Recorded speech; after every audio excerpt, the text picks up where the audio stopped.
This video series covers general safety guidelines for working in the performing arts facilities at Cal State LA, including all work in the theatrical trade shops, as well as for directors, designers, performers, and technicians when participating in rehearsals, performances, and during class activities.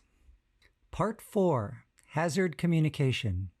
Your right to know. Right to know refers to the responsibility of all employers communicating what hazardous exposures are in the workplace and at the work site, as well as the responsibility of all employees and other workers to know safety guidelines and procedures for handling chemicals on the job. It is the responsibility of all workers to learn and practice the information provided under the Right to Know training and related guidelines. Workers must know how to read and understand material safety data sheets, also called SDSs, and know where to find them. For the sake of clarity, the term workers here shall include all employees, students, independent contractors, and volunteers, basically anyone working on site and with exposure to chemicals or hazardous substances within the performing arts facilities. Employers have the responsibility to ensure signage is posted indicating where and which hazards and exposures are present. Employers also have the responsibility to have safety data sheets readily available at the work site in the location where the exposure hazard exists. Safety data sheets are required by law to be made available to those who come into contact with the chemical or product. Although many safety data sheets are available electronically either from the manufacturer or through a larger database, having a hard copy available on site makes it easier for a worker to get immediate information prior to using the chemical. Safety data sheet binders at key locations will provide the most readily available information to workers. Safety data sheets will provide key information about exposure, hazards, and handling. They will tell you the general hazards associated with the chemical or material, the chemical compounds used to make it, what safety precautions you should take while handling the chemical, how the chemical should be stored, what PPE is required, what emergency or first aid actions should be taken for skin contact, eye contact, ingestion, inhalation of fumes, and other exposures. The primary SDS binder is located in the scene shop in TA 124.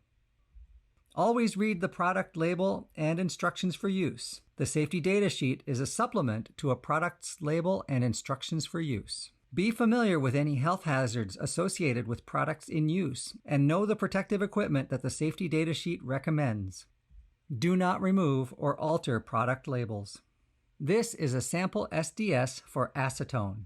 Section 1 is technical information about the chemical product and the company of manufacture. Section 2 breaks down the composition by ingredients. Section 3 details health hazards and how to identify them. This is usually separated into potential acute and chronic health effects.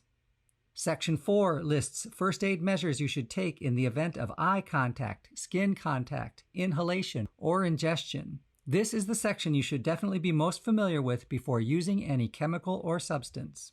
Section 5 details fire and explosion data. Section 6 gives you directions on what to do in the event of a large or small spillage. Section 7 discusses handling and storage. Always follow the manufacturer recommendation for safe handling and storage. Section 8 recommends personal protective equipment to use while handling the chemical or substance. Section 9 goes into further detail about the physical and chemical properties of the substance. Section 10 details stability and reactivity of the chemical or substance. Section 11 lists known toxicological risks associated with the chemical. Section 12 provides ecological information. Section 13 recommends appropriate disposal procedures, or in this case, redirects you to federal, state, and local regulations and guidelines. Section 14 identifies considerations you should make while transporting the chemical or substance. Section 15 goes into further detail regarding any additional regulatory information available. Section 16, the final section, is available for other information that may not be included in the previous sections.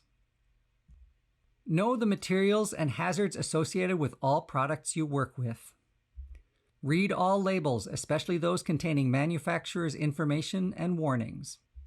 Follow the directions and guidelines on the label. Use products only for their intended purposes. Practice all safety guidelines, including use of PPE as recommended on the label and in the safety data sheet.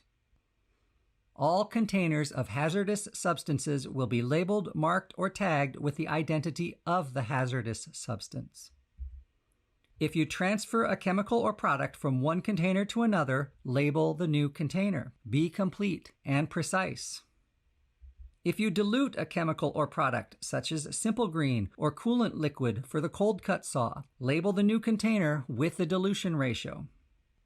Label your paint mixes, both to identify what products are in the mix and to associate the mix to a particular show with its production dates. Paint labels should include the show name, the scene painting purpose for this color or formula, the ratio of all colors used to mix the paint, which is essential in duplicating the mix should you run out. Paint formulas are essential scene painting records, and a date. Ideally, also include a dispose of after date so that the paint shop knows when the paint mix may be recycled or repurposed for future projects.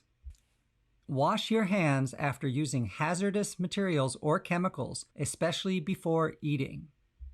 Washing hands will prevent you from bringing the chemical into contact with your eyes or mouth accidentally. Use PPE appropriate to the product to protect your hands while handling it. Even if you do use the correct PPE, such as disposable gloves, wash your hands immediately after removing your PPE.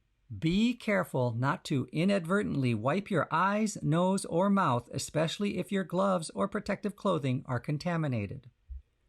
Always assume that your gloves or protective clothing are contaminated. Resist scratching that itch on your face, where your hand or arm could transfer an irritant or something worse into your eyes, nose, or mouth. Never wash or clean your skin with solvents, mineral oils, or industrial detergents, especially acetone. Although acetone can remove paint and chemical residue from your hands, it will also absorb into your skin. Prolonged skin contact with chemicals like acetone can lead to allergic reactions or even contribute to future multiple chemical sensitivity in the body.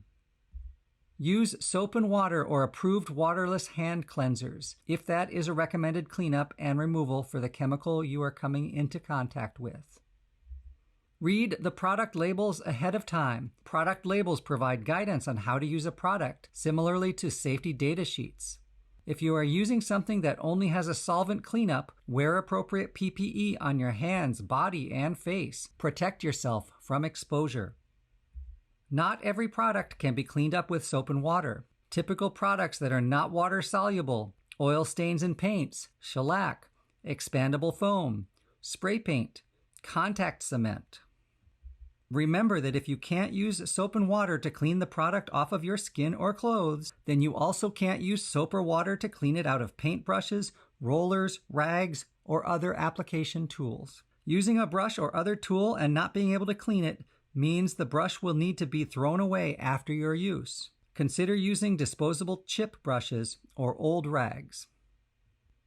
Do not bunch up oily rags in a container or in a trash can. Oil paint and oil stain-soaked rags can spontaneously combust when bunched up and stored in a container. Their chemical makeup creates heat when stored that way, and the heat will eventually build up to a flash point and catch fire. Consider using these products outdoors on the upper loading dock or porch only to limit the spread of fumes indoors. Hazardous chemicals are stored in the paint room in one of the flammable liquids cabinets. These are typically chemicals that have higher flammability ratings or that could have violent reactions in the event of a building fire. The flammable liquids cabinet keeps those reactions contained within the cabinet. Typical items found in the flammable liquids cabinet include spray paint and other pressurized cans, spray adhesive, acetone, paint thinner, mineral spirits, expandable foam, rubber cement or contact cement, barge cement, naphtha and other degreasing agents. Do not store caustic materials in the same cabinets as flammable items. If you have acids or other caustic chemicals, they should get their own separate cabinet. If any question arises as to the safety of any substance, notify your teacher, your supervisor, or the college technical director and safety specialist.